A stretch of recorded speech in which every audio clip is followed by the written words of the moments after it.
Oh, hello, everybody, and welcome back/welcome to season 2 of Foxy Boxes. That's right, it's finally happening. I've always said that the series will be coming back, and it's now happening.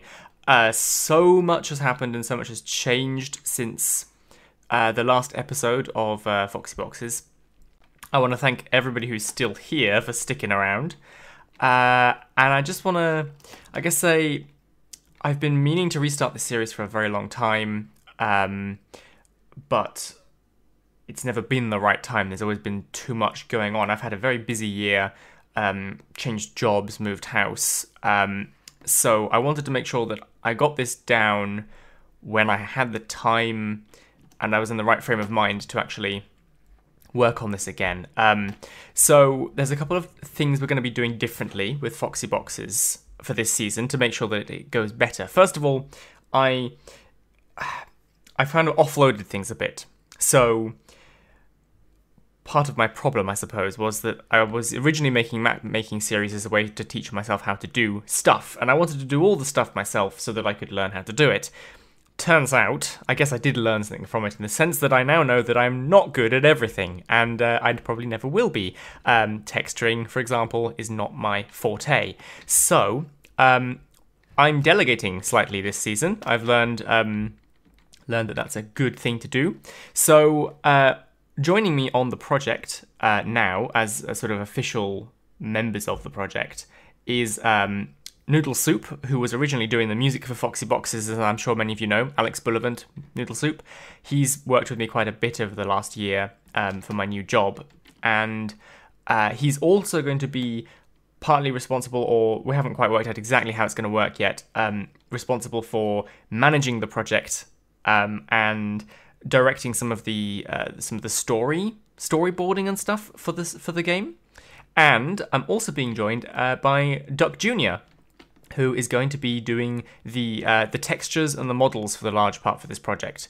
That this is not to say, because I still like the fact that this is such a this series is a way for myself to learn from the community and for the community to learn from the videos, that I will not be accepting textures or models from viewers, but it'll be Duck who accepts them. So they have to sort of fit that style that he'll be going for. And, you know, with Noodle Soup, I'm sure that he'd be happy to accept sound effects if we have any sound designers watching, or suggestions for storyboards. That can all still come through the video.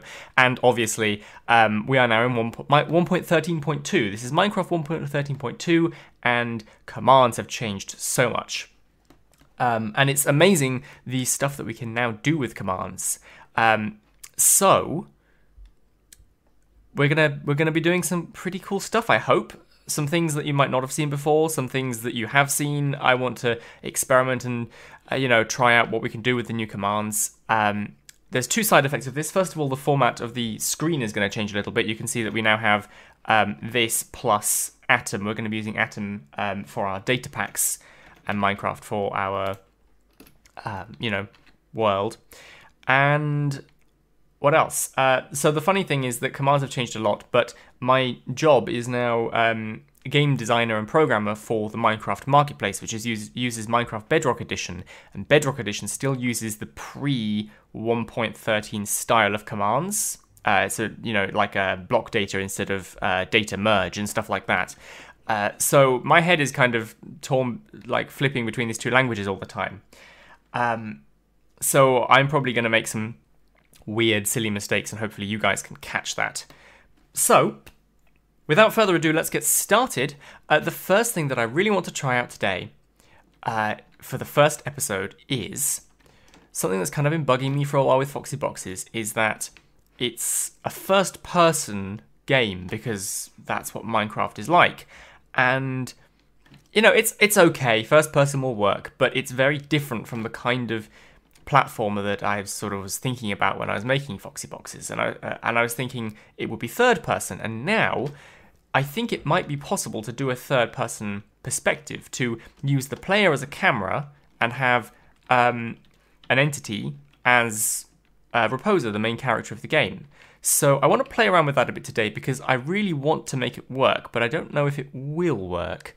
There's definitely ways of doing third person cameras. I've been talking a little bit with Red Nomster yesterday about some techniques that I want to explore today, and there are some limitations which might not make them correct for this game.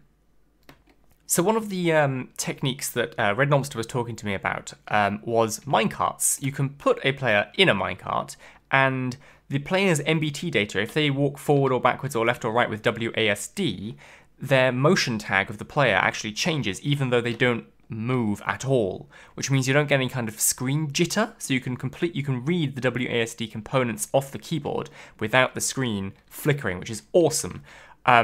And you can then teleport the minecart itself around to move the player. However, the issue with this is that when you're stood inside the minecart, firstly, I don't think there's a way of detecting space, like you can't tell when a player is jumping, and we need a jump mechanic for this game. And secondly, if they press shift, they get ejected out of the minecart. There's no way of preventing players from getting out of a minecart, and there's no way of putting a player automatically into a minecart, and this is a big flaw with the system. Red Nomster said what he does is if he detects the player is out of the minecart, he teleports them to a room with an invisible minecart in their head, and there's just a message in the room saying right click to continue playing, and then that will teleport the minecart back to wherever the camera is.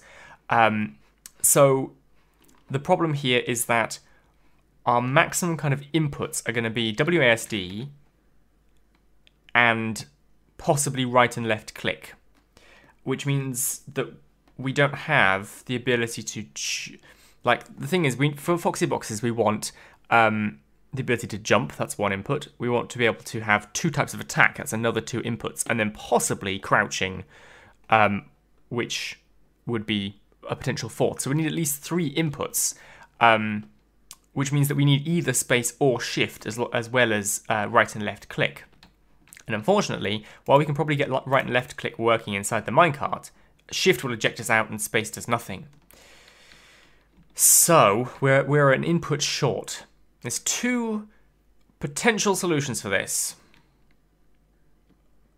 Additional solution one is using a horse. I don't know if this is going to work, but you can ride a horse like a minecart. Oh wow. Can you... This horse is in the air, but I'm able to move him. That's interesting, and potentially causes problems with the WASD thing we wanted, where we don't want the camera to jitter when they press those buttons. I did not expect that to be a thing. Maybe if it has no AI, you can't move it. I don't know. But the thing with the horse is that there's a jump bar. Did he actually jump? I'm just curious if he actually changed height there. So there's a jump bar, and I'm wondering whether, I have a feeling that that is not going to be stored in MBT. If it is, then we can detect the jump, the fact that the jump has happened. So I'm just looking at the tags for horses, and I actually don't see anything about jump height. I think it's like creeper explosion fuses. I don't think it's stored in the memory as MBT. I think it's just live input. So the tags for horses are bread, eating haystack, tame temper, owner UUID, armor items, saddle items, and the variant, according to the chunk format page. So I don't think there's actually a way of detecting jumping, and if it's not even changing vertical height, then we have an issue. I'm looking at my Y coordinate right now. Oh, we apparently actually do jump. Our Y changes.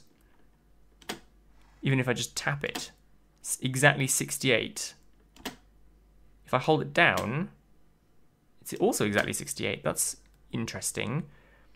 Actually, hang on, there are... I would have thought that there was a jump height property for horses. Okay, so there is a jump height. The horse actually jumps, though, which means that our perspective from the camera, I guess, would change. It doesn't, weirdly, like, I think it makes us tip back, I think, as the horse is rising up. It's actually shifting the camera backwards, which might look a bit weird when you're jumping. Let's look at the only other option I can think of. So spectator mode is the only other thing I can think of. You can see that when we move around, our X and Z changes. I would imagine that our motion tag is changing while this happens. We could do a test. Well, obviously our motion tag is changing, but I would imagine that most of you know that if you scroll up with the scroll wheel, you can change how quickly you fly around. And if you scroll down with the scroll wheel, you can slow your movement down. This is the slowest you can go. If you scroll down one more, then you actually just stop moving. In this stopped moving scroll wheel position, it might be that our motion tag is still updated. We can check and see. However, this gives us 2 degrees of freedom. I think that's the term I'm thinking of. 3 degrees of freedom? I don't know. We can use WASD. We can use Shift to lower the camera. Let me just speed myself up a little bit. We can use Shift to lower the camera. We can space to raise the camera. But if we are frozen in place by lowering the scroll wheel, this happens. I'm curious to see whether my perspective changes when I shift. It does slightly dent down when I shift. Okay. Even in first person? Yeah. I guess that's to be expected. It's not terrible. But we now, as spectators, are missing the ability to right or left click because spectators can't punch things. The one thing that they can do is spectate things. So I think I can right click on this horse, or I can click on the horse to spectate it. And then you shift to get out.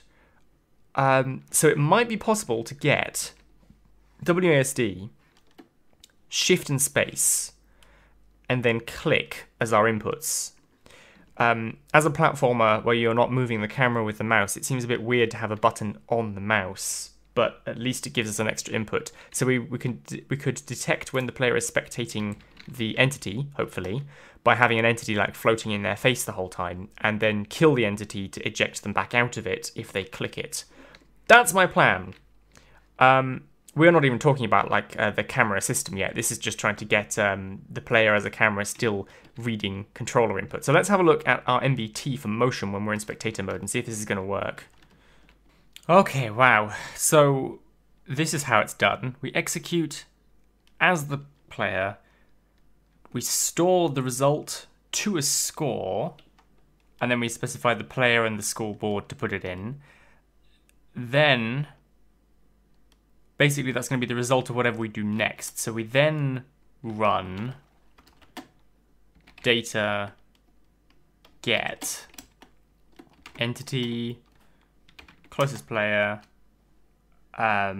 motion 0, which is the first value of the motion array, and then a scale of 1 million. Which is currently 0. Scoreboard, input WS. I love the new tab complete, by the way. So if we move forward a bit and then run that command again, still 0. Interesting. Just move this over to our function file so it runs every tick. Then we can reload, and now my rotation is being stored as I move the camera. That works, but when I change that to motion 0, it stops.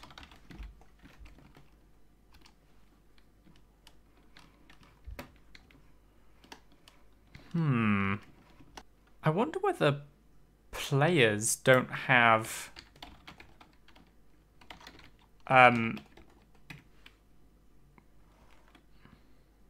a motion tag for some reason.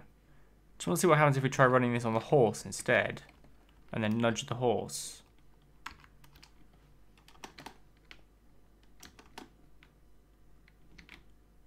Well, that's not a good sign.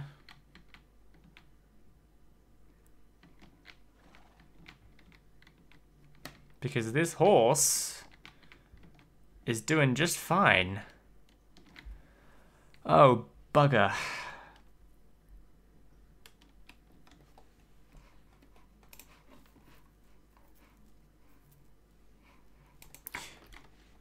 I'm wondering if this is because player movement is client-side, but entity movement is server-side. If I ride the horse, it stops because the movement of the horse gets put to the client.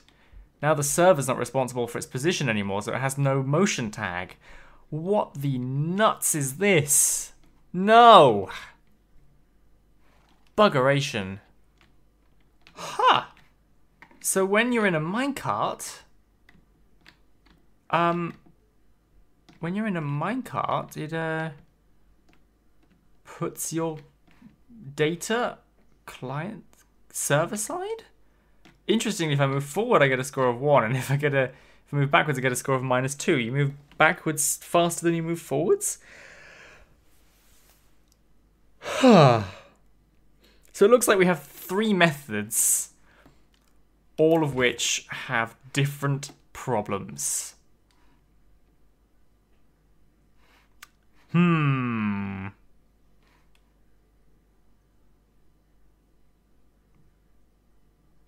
Can't jump in a minecart.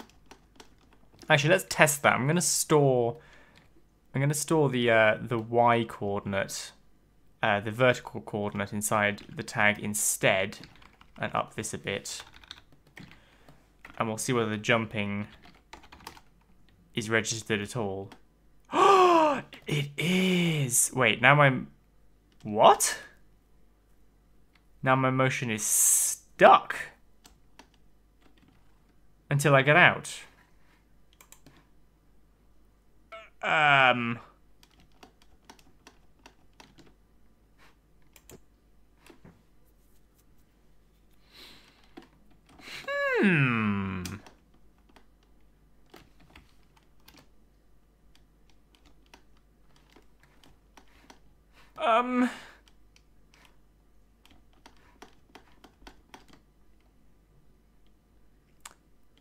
Does that number become positive if I get into the minecart from underneath?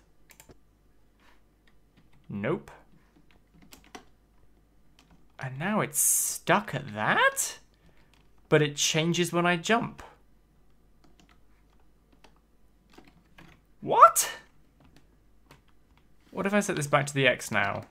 Oh man, this is some janky stuff. Nope, nothing. Set it back to the Y.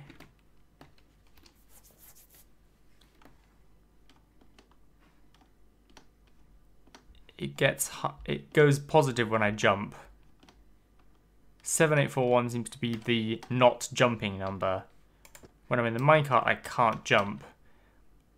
And I guess it goes to 0 because I'm like hanging in the air because I'm flying. Okay. Dang, I thought we had jumping in the bag for minecarts. If the minecart moves while we're in it, does our motion change? I'm gonna make it go up. 0.0, 0.35, 0.0. No. No, it doesn't.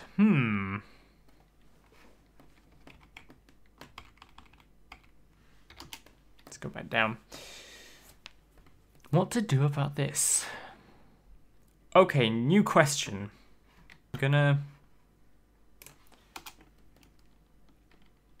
execute at the closest player. Execute as the closest player at the closest player.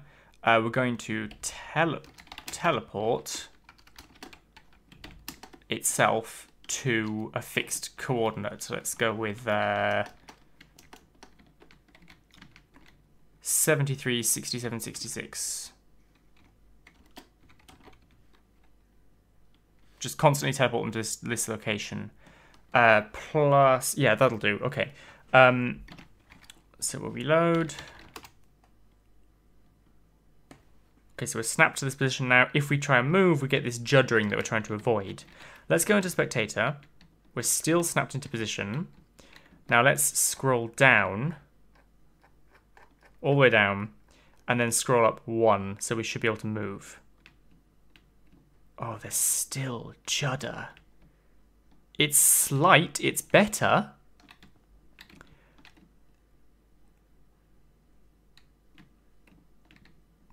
It might not be noticeable. If I go down all the way, then we can't move anymore. But then we also can't detect input. I've got one last option here, which is to put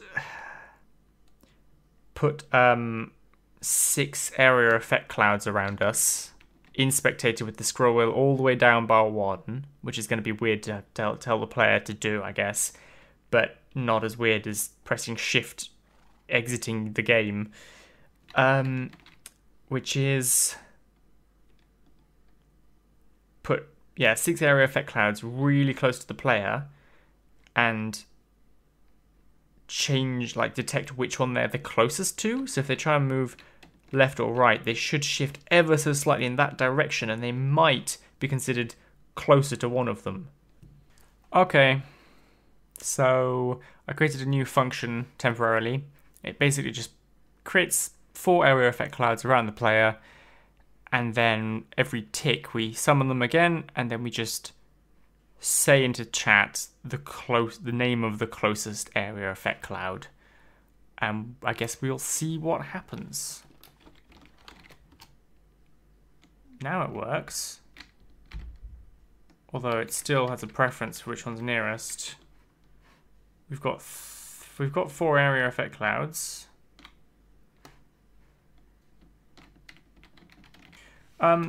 It doesn't seem to change when I move. The one thing I can think of is that when you teleport a player, their motion is set to that location, so I might have to execute as at S at S again before I do the say command. That's the one thing I can think of. Otherwise, I guess I don't really know why this isn't working. Oh, now we're getting change. Walking forward judders me between the default -X and just X. Going backwards just sticks me on -X, -Y, and Y. So it's kind of working. Let's just go down to the lowest movement level and then scroll up 1. Does it still work? It triggers once. That's interesting, but not... If I hold down W, it's just predictably... That's interesting. Going right, left, and backwards. Let's have another area effect cloud in the center as well.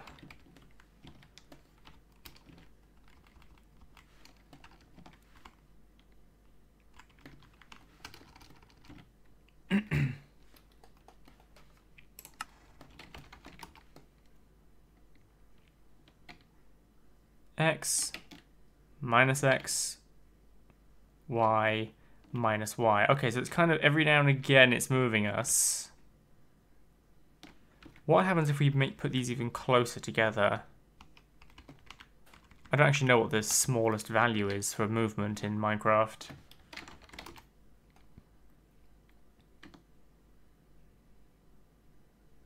It seems to be giving me the same amount of times where it returns the value. That's not responsive enough, unfortunately, for this.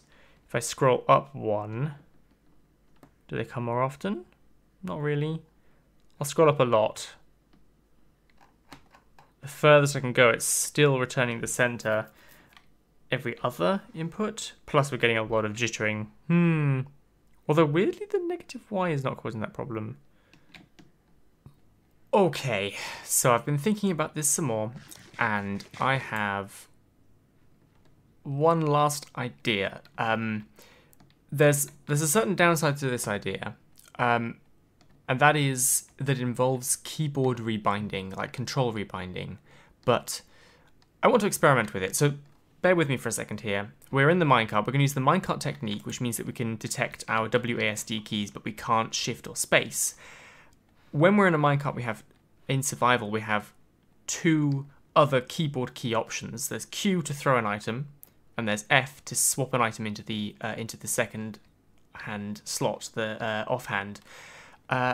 Very unfortunately, since the move from achievements to advancements, you can no longer detect when somebody opens the inventory, which some of you may remember from the previous season, was being used to open the menu. So we were detecting when somebody pressed E using the taking inventory achievement, and then placing a portal block in their head to force the inventory to close instantly.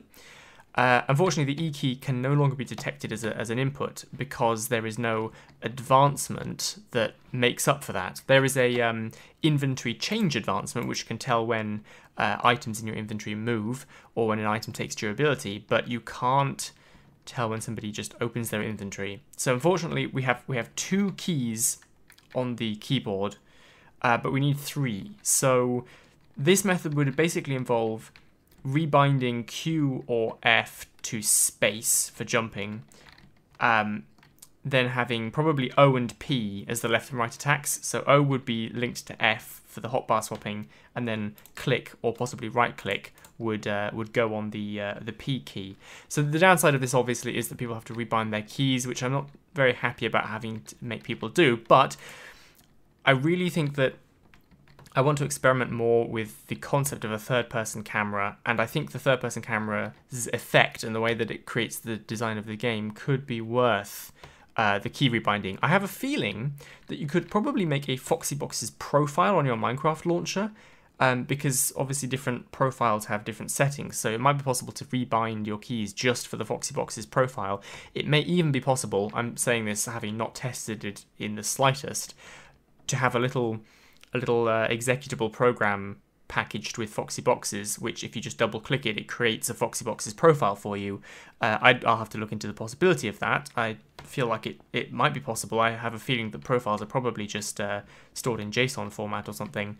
Anyway, so what we're going to do is for the next couple of episodes, we're going to play around with third-person cameras and third-person control to see whether it's going to feel as nice as I think it will feel.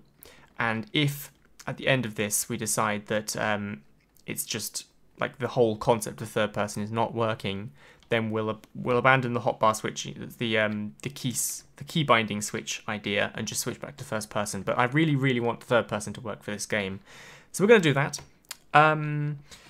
Because I'm about to move to Stockholm, I don't know if people know this, I'm moving to Stockholm. By the time this video is out, I will be in Stockholm.